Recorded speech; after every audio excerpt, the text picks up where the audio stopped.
حضرت شیخ سعدی رحمۃ اللہ تعالی علیہ بنی اسرائیل کے ایک قصائی کا واقعہ ذکر کرتے ہیں کہ بنی اسرائیل میں ایک قصاب تھا، اس کے پڑوس میں ایک کنیز رہتی تھی، اپنے پڑوسی کی کنیز پر وہ عاشق تھا۔ ایک دن اس کے پڑوسی نے اپنے کنیز کو کسی کام کی غرض سے دوسرے گاؤں بھیجنا چاہا۔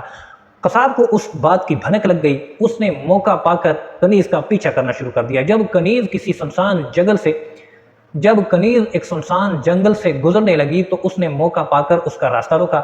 اس کنیز کے سامنے جب قصاب کھڑا ہوا تو کنیز گھبرائی ہوئی بولی کہ اللہ کے بندے، تم میرا راستہ کیوں روک رہے ہو؟ قصائی نے اسے گناہ کرنے پر آمادہ کرنے کی کوشش کی۔ جب اس عورت نے یہ سنا تو کہنے لگی کہ اے اللہ کے بندے، خدا سے ڈر، جتنی محبت تم مجھ سے کرتے ہو میں اس سے کہیں زیادہ تم سے محبت کرتی ہوں، لیکن میں اللہ تبارک و تعالیٰ سے خوف کھاتی ہوں اور مجھے اللہ تبارک و تعالیٰ کے عذاب کا خوف آتا ہے۔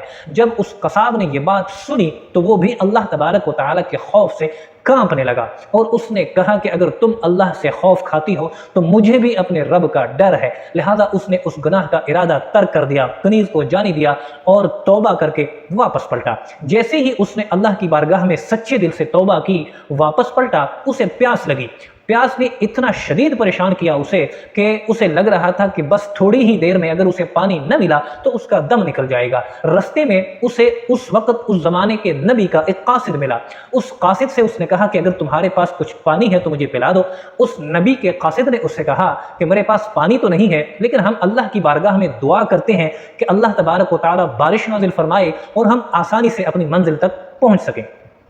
چنانچہ اس قصاب نے کہا کہ دعا تو تم کرو، میں آمین کہوں گا، کیونکہ میرے پاس کوئی ایسا نیک عمل نہیں ہے کہ جس کی بنا پر میں اللہ کی بارگاہ میں کچھ کہہ سکوں۔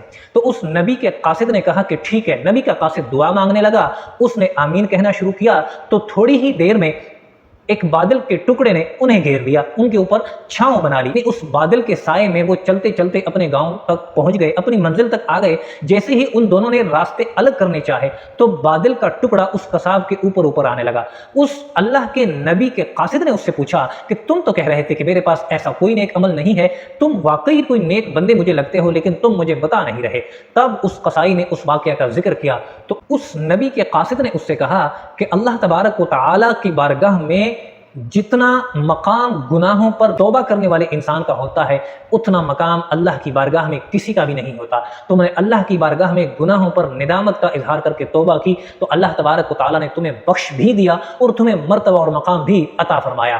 تو یاد رکھیں کہ اللہ تبارک و تعالیٰ اس بندے پر زیادہ خوشی کا اظہار فرماتا ہے، اس بندے سے زیادہ راضی ہوتا ہے جو گناہوں سے تائب ہو کر اس کی بارگاہ میں لوٹ آتا ہے۔ اللہ کی بارگاہ میں شاید ہی نیکی کرنے والا انسان اتنا بلند مقام رکھتا ہو، لیکن اس سے کہیں زیادہ اللہ تبارک و تعالیٰ کی بارگاہ میں اس بندے کا مقام ہے جو گناہوں پر ندامت کا اظہار کر کے اللہ کی بارگاہ میں توبہ اور استغفار کرتا ہے اور توبہ و تائب ہو کے وہ اللہ کی بارگاہ میں واپس پلٹ کر آ جاتا ہے۔ کہنے کا مقصد یہ ہے کہ ہم اپنی نیکیوں پر اترانے کے بجائے ہر وقت اللہ تبارک و تعالیٰ کی بارگاہ میں ہمیں توبہ کا اظہار کرنا چاہیے، استغفار پڑھنا چاہیے، ہر وقت اللہ تبارک و تعالیٰ کی بارگاہ میں معافی مانگنی چاہیے، چاہے ہم نے کوئی گناہ کیا ہو یا نہ کیا ہو تو اس پر توبہ کرنا زیادہ بہتر ہے، نہ کیا ہو تو وہ تمہاری توبہ جو ہے وہ اللہ تبارک و تعالیٰ کی بارگاہ میں نیکیوں کے زمرے میں آتی ہے۔ اللہ ہمیشہ عاجزی کو پسند فرماتا ہے۔ اگر ہم اللہ تبارک و تعالیٰ کی بارگاہ میں عاجزی کا اظہار کریں گے اور ہمیشہ اللہ کی بارگاہ میں سر بسجود رہیں گے، ہمیشہ اللہ کی بارگاہ میں استغفار پڑھتے رہیں گے تو یقیناً اللہ تبارک و تعالیٰ ہمیں بہت زیادہ بلند مرتبہ اور مقام عطا فرمائے گا۔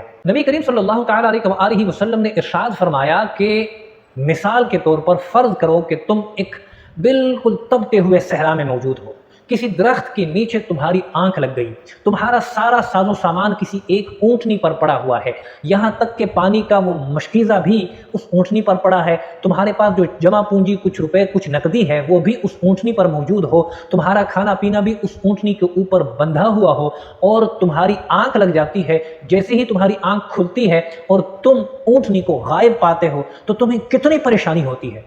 تمہارے سامنے پوری زندگی کی پریشانیاں گھوم کر آ جاتی ہے اور تمہیں لگتا ہے کہ بس تھوڑی ہی دیر میں مر جاؤں گا اور میری سانس نکل جائے گی۔ اتنے شدید اور تپتے ہوئے صحرا میں کہاں جاؤں گا؟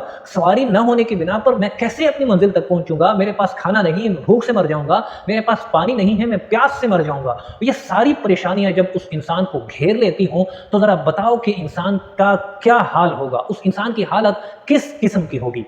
تو صحابہ کرام رضوان اللہ تعالیٰ علیہم اجمعین نے عرض کی یا رسول اللہ صلی اللہ تعالیٰ علیہ وسلم وہ انسان تو بہت شدید مشکل حالت میں ہوگا۔ تو نبی کریم صلی اللہ تعالیٰ علیہ وسلم نے ارشاد فرمایا کہ ذرا بتاؤ کہ اس انسان کو اگر وہ اونٹنی اچانک سے نظر آ جائے اس کی خوشی کا کیا منظر ہوگا، اس کی خوشی کی کیا حالت ہوگی؟